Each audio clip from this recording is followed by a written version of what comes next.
Baron Corbin was out next, and then came at number 38, Titus O'Neil. And I don't even know what to say about this other than this was the absolute greatest thing that I saw, not only all night, it may be the greatest thing I saw all year. When this year is over, it may still be the greatest thing that I've seen. Titus O'Neil's coming out, and the announcers are not playing this up like it's a joke or anything. Michael Cole says, here comes the leader of Titus Worldwide, and not only that, but as Titus is about to hit the ring, they cut away. So you would think if this was something planned, they would have kept the camera fixed on him, but they cut away. But the announcers, they see him fall. We can't see it. They see him fall, and they lose their shit. Corey Graves legitimately could not. He was hysterical. He was hysterical laughing, as I'm sure most people who were watching this were. They showed no less than half a dozen different replays of this in both normal speed and slow motion. Supposedly everybody in the back was just absolutely belly laughing at this. I can just picture Vince McMahon on headset yelling at Kevin Dunn to keep rolling the footage over and over again. This is not something that Titus will ever live down, but I have to thank him because this will go down as the greatest botch and probably one of the most entertaining moments in WWE history. He tripped right before he was going to slide into the ring, but there was enough distance between him and the ring where he... And look, it could have been a disaster here because his head was pretty close to hitting the apron.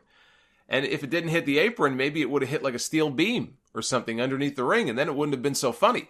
But because he didn't get hurt, we could all laugh.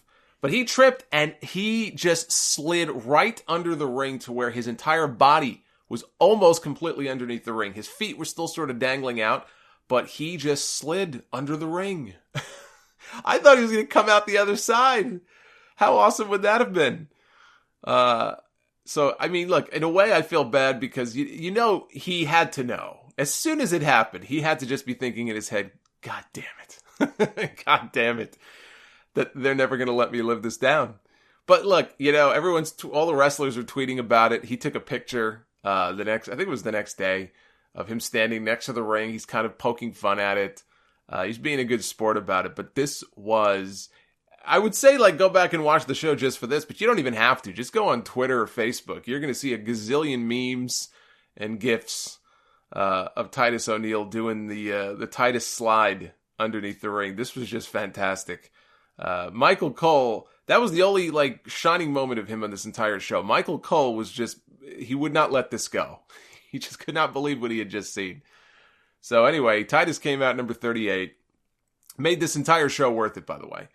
I thought, now, on the Titus, I can't get this Titus thing out of my head, even here the next morning as I record this, but I did think, for a brief moment, that maybe it was a planned comedy spot. This was just, it was too perfect, too good to be true. Maybe it was a planned comedy spot. But then I realized that Titus is not exactly the most graceful person in the world. There ain't no way that he stuck that landing as perfectly as he did by preparing for it. There's just no way. I mean, Titus is a talented guy, but only to a point. He ain't that talented. So I'll talk more about that when I get to the Rumble match itself. But I will say that moment will live on for generations of wrestling fans to come. Long after you and I are gone. This was the night that Titus earned himself a rightful spot in the Hall of Fame.